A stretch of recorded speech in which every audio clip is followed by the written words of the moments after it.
But I do think that, we build community through compassion and through storytelling. And I love that you tell your daughters these stories, you're sharing story with them, and, their grandmother is, and, hopefully there's many, many other people who will also do the same thing.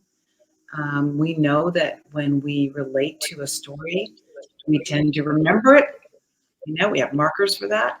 And the more we hear it, the more it becomes a habit. We start to adopt that belief. And what a beautiful legacy to give to your girls, not only for themselves, but for all the other people they will influence in their lifetime. I can't even imagine what a blessing that's going to be for our communities and our world. We influence people every single day. And, part of that is why you're doing this show, why you created this show, is to be an influencer in the community and also have other people step up within the community to be influencers, right? So I love the power of story. I think it's the more sentimental it is, the more profound it is.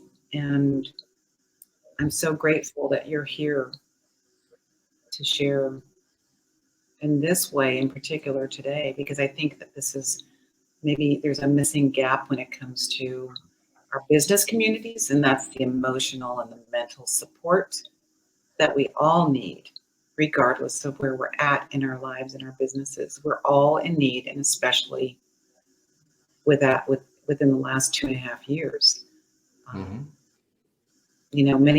We were talking about not being able to discuss grief, and I think that most of us are ill prepared to experience grief, and we certainly will, from the death of a loved one, or at least to hear of someone close to us that has lost a loved one, and we often don't know what to say.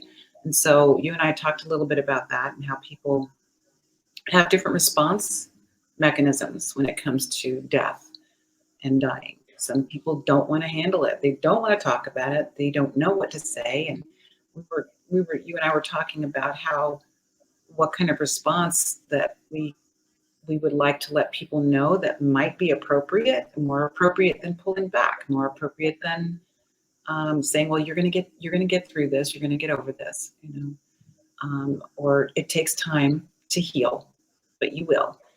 We throw out a lot of platitudes that as you mentioned earlier, without even really thinking about it, without being mindful of what we're saying. Maybe that is an inappropriate response. I love knowing that people can sometimes just sit with me. They can let me talk in any way that I want to. I can express anger. I can express feeling depression. I am not depressed, but I may feel depression sometimes, right? I am not an angry person, but I may feel angry at times. I may feel sadness, but I'm not a sad person. We have all kinds of feelings that are all appropriate. We just want to make sure that we let people know that those are real feelings. That is not inappropriate. And often all we need to hear is, I'm with you. I'm here with you. We want someone to validate that these feelings are real sometimes. And sometimes all we need is one person to stand up and say, I'm with you. And the first real stage to me was people seeking validation. And I mean, it's unfair because people don't know and they can't relate. People have said, I don't want to make you sad. And I said, you can't. I mean, really? You think you can make me sad? I got enough sadness for everybody. So the thing that I appreciate, and that people, they have this backwards.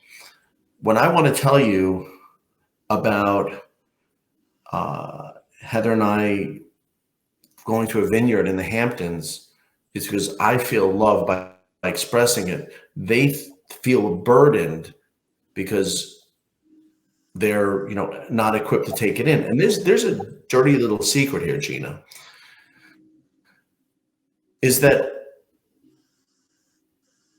not everyone's going crazy for their mate. So not everyone is that broken up. I mean, of course they are. I recognize that, but I've seen many, many varying degrees. So your friends around you, that the couples that bicker, they don't get that you wish you could bicker. They wish you could, punch Dave and I want another minute. And they're right there bickering. So they're not insensitive, but they're just unaware. It's just oil and water. It can't mix. Relationships. I can't tell you how many people I've read, they get involved with someone and then they say, well, why are the pictures still up? Or why, almost everything. I mean, I know someone whose family went and they said grace and they mentioned the mother's name and the child was young and they were put off by it. They're people who come from crummy marriages who are so insecure that they can't have any threat to their imagination of getting to their goal. So many things. Yeah. And, I don't think that we realize what we might miss sometimes too. We're not always so good at projecting what that might feel like. We can all have thoughts that are inappropriate, or when I say inappropriate, I mean they're not. I think you mean they're misaligned. They're not inappropriate. They're misaligned. Yes, exactly. Right. And yeah, I think you understand it better when you actually experience something. We've all said things in anger. We've all said things that we didn't really mean, or they were tempered by our irritation, our disappointment, our anxiety levels, our stress levels.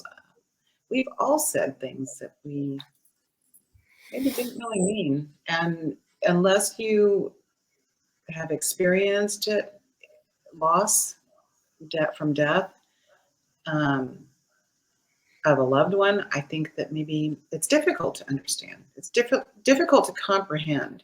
And so we just can't expect everyone to relate to us the way that we would like them to necessarily. So again, this comes back to us.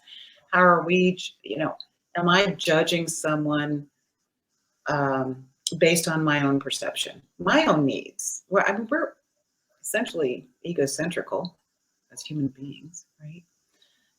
I don't have to assess whether or not they're wrong or right. Just, I would hope that we can meet in the field of non-judgment in the center, but sometimes I think people need us to explain.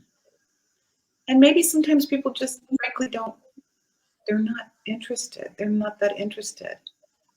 Because why? We're egocentrical human beings. Well, I'll tell you, in the law, there's a phrase, a disinterested party. It doesn't mean they have a lack of interest. It just means they're not, if Mr. Smith is buying apples from Mr. Jones, Mr. Johnson is just disinterested. It doesn't mean he doesn't care. He may, but it means he's just not in the equation. So I call them disinterested because they're not in it, not that they have a lack of interest. So they're just not in this. They're not in, oh, it's 7:20. I got to get the girls up. They're not in, where are we doing this weekend? They're not part of it. They're in their lives and we have no idea what they're going through. So people, I was in my group of friends locally. I should say people who became my friends locally, 10 people, but then some of those people and I got on Facebook groups and I said something on a Facebook group. Let me think what it was. I said something like, nobody's coming to save you. And people thought I was the biggest jerk going. And my friend said, he's not a jerk. He's just telling you this is on you. Excuse me. Bless you. Thank you. We're all doing the best we can. And sometimes we're not, right? Sometimes we're not. Sometimes we're not thinking through things clearly. And, that reminds me of being a mother. I always said I did the best I could. Well, sometimes I really probably wasn't doing the best I could. I was getting by. And I think a lot of us are trying to get by today. I mean, I talked with, as I said, some colleagues this week that are friends. And of course, we're sharing how we feel and what's going on in our mind. And, I had several other prospective clients reach out too. And it just made me realize how many of us are going through really challenging times today. And we're not putting that out there. We're not all putting that out there on Facebook for the world to see or on social media for the world to see. Frankly, I shared on my personal page, for example, uh, along the journey, some of the things, but I don't do that every day. I don't do that every day, and I'm not going to. And I have other social media channels that I like 7 months in, I made a little blurb. That was it. I didn't say anything else about it other than this is sacred ground for me. I don't choose to share this with the world unless I do. I have every right to do that. I share what I want to where I want to.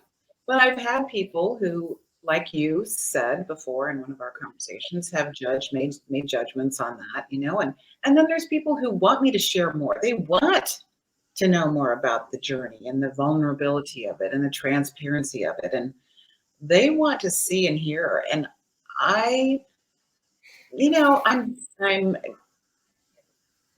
I'm aware that everyone seems to have, a lot of people have different assessments. And then I'm also aware that some people really, frankly, don't care. I mean, it's not their life. It's just And disinterested. It's not. It's that they're not. They're disinterested. They can't relate. that's right. They're And dealing. there's no ill feelings on my part for that. I'm starting to open up more about it publicly, but even then, there are some things that are just considered sacred territory for me. I reserve the right to say and do what I want to. I've also had, some judgment come up about things that I do. And Mhm. I'm like, you don't have the right to, to place that on. I mean, you can say what you want or think what you want, but I have every right also to address that if you put Mhm. it out there for me.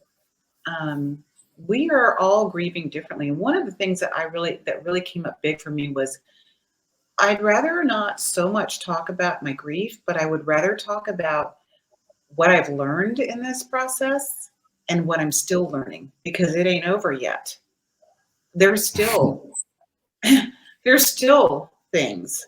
There's practical, pragmatic, legal things happening. There's still I recently moved. I needed to move, Mhm. relocate, and that brought on that really brought up some stuff for me. I'm when I think about speaking, every time I think about speaking, I want to share some of the knowledge that I've gained through this experience and am still learning. And I want to make it very clear, I'm still learning. I'm human. However, I think there are some pragmatic things that will be extremely helpful for people. I'd love to talk with you about that at a future date. Sure. Mhm. Um, because I think that because we don't talk about grief, death, and dying, and the aftermath of dying or death experiences, we don't talk about that enough. And as a result, we're afraid to talk about it. I mean, we recoil when someone starts to talk about death, and that's just a generalization, but we're talking about it right now. So um, I wish I had realized certain things um, before, so that this process would have been more streamlined in pragmatic ways, right? And some of those things were maybe not positive experiences for me. See, Mhm. that, of course, made things worse for me mentally, emotionally. It was harder. It made it harder. I would like to, going forward, help to make the transition and the process easier for people in whatever way I can. Now, I'm perfectly comfortable working with people on the grief process as a holistic coach and guide, as a hypnotist, certainly, as a speaker. Yes, this is my topics are on the topic of emotional and mental health. I have a hashtag we were talking about earlier, that's called, it's hashtag mental real estate. And so um, these things fall under these things that I think we need to do, fall under the umbrella of mental and emotional health. But there's so much to talk about. And, what we repress, here's what the golden nugget here is: what we repress continues to be that seed that fosters doubt, self-doubt, insecurity, self-loathing, I'm not enough, all of the things that we deal with anyway as human beings and as business entrepreneurs, business leaders. It doesn't matter. There's no ranking here that absolves you from feeling these kinds of things that upset our life, because life, frankly, is messy. It's just messy. Sure is. And, there's there has to be some way, some measure of us learning what works for us to handle the mess, to move through the mess, to deal with it in productive ways and healthier ways, so that we don't fall victim to our own self-destruction, which can happen. It can happen. But we are strong, resilient, brilliant people who have been gifted with a mind that can direct our brain to healthier places, right? Mhm. And that is the nuts and bolts of this work that you and I are doing here on these kinds of calls. One of the things that really anyone can do if they're open to doing it is get out of the self-pity and the woe is me and really give thanks. And they call it, and I'm sure you know, practice gratitude. And it takes a few steps. You can even put it on your phone and remind yourself, hey, listen, my home is so well decorated. And of course, I did none of it. And yes, it's tough here, but look at the place that Heather left the girls to live in and urged me to resume being in faith and making it such an important part of the girls' lives and music and giving us values. And I told, these two that I live with, I said, hey, listen, we are absolutely maintaining some standards here. If I don't, everything down to yes, please, thank you. You're not going to be like other kids because you don't have the right to, and that's how I feel like I make them feel special. But as sometime today, I'll go to that school and I'll see 700 mothers and they don't have one, and it tears me up every day. But they are, benefit in so many other ways. It's tough. It really is. Well, Heather left a beautiful legacy for your girls to live out, right? To Mhm. carry their own lives forward and be influencers with both you and Heather at the helm, right? And you've done such a great job of keeping her alive in their Thank you. heart and in their soul. Mhm. And I'm so thrilled to see that. And um, you It's a know, way for me. That's another way that I practice gratitude because I get to enjoy the existing influence in their lives. So I yeah, urge anyone to find the things that you're happy with, and what you're struggling with. Obviously, this loss is here to stay. However, and everyone at the very least presumably started off well, and they found love versus others in the world have not. They've experienced various joys together of making a home or enjoying travel or really learning about one another. So those are things you have to be thankful for. Yeah, well, gratitude gets us through. And, you know, if there's, for me, Scott, like you, going to my faith became the catalyst. That is the number one catalyst that kept me, you know, going back to getting grounded over and over and over again. Because I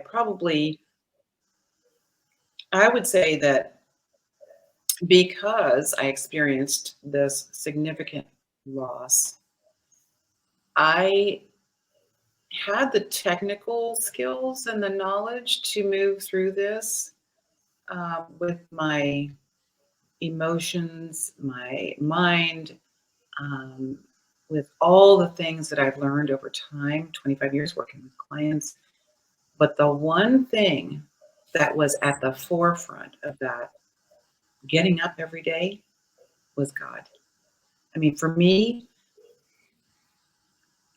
having already a faith in God and in Jesus was the marker for me that allowed me to really step into prayer in a much more intimate relationship with God and with the Holy Spirit. I mean, it was just like I had to be filled with that over and over and over again.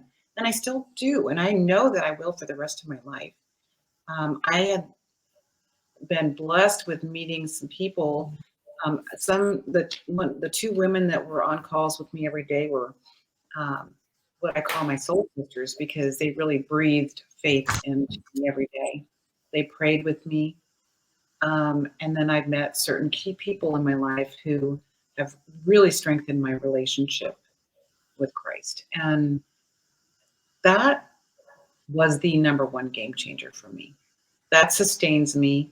I have to continue to infuse my brain, my mind, with God and with gratitude. And like you said, we can easily go to where our lack is, what we're missing, what we're lacking.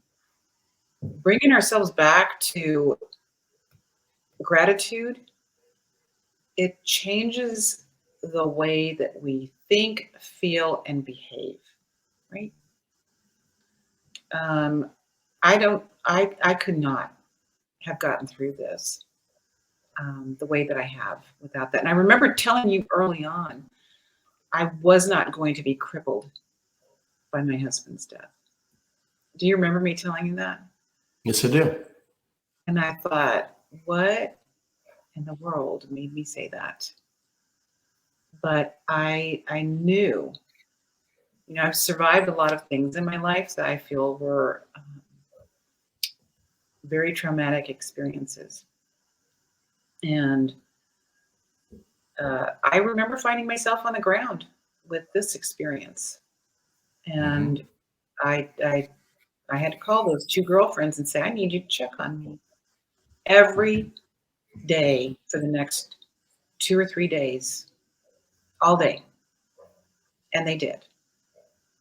I said, I'm in a really dark place and I need you to help me. Can you do that?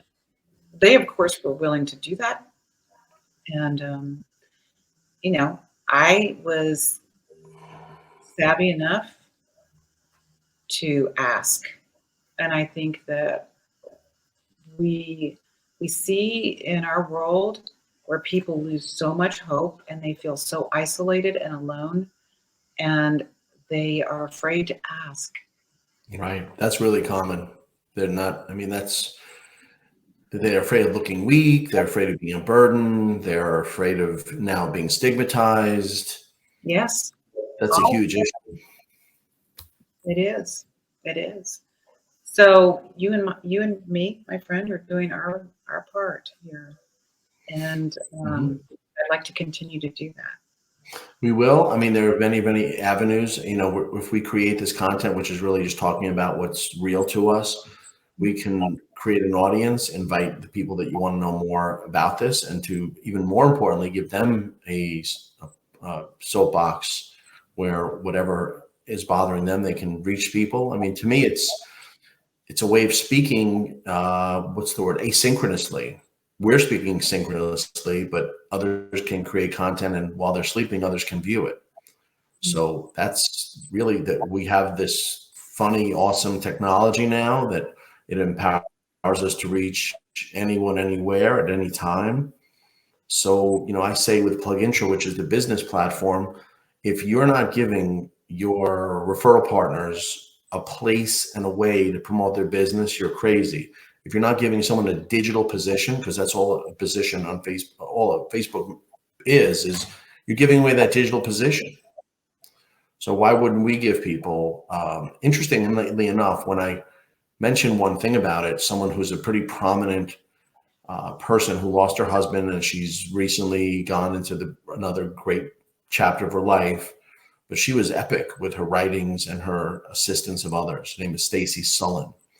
So, I think she's right there, a person, and many, many, many others who might be of assistance. But then there's, of course, tons of people who, I always said, your Facebook post is not enough. It's not enough. Yeah. Well, People, I think that, starting this company, this is probably a little atypical for your group here. Sure, but it's used for anything. But certainly it's a vehicle for us to get word out. And I am so grateful that you were able to do this today. Sure, this is ours. We're going to use this how we want it. I'm glad to be here with you. Me too. Hopefully we'll open a conversation that's even bigger than this.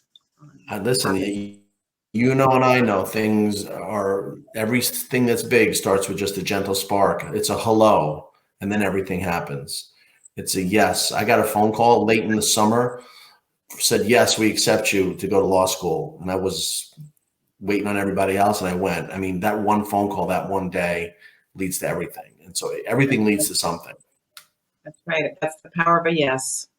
And you only get to the power of a yes by the power of an ask, right? Mm-hmm. Perfect. Yeah. Yeah. That's important. So thanks very much, Gina.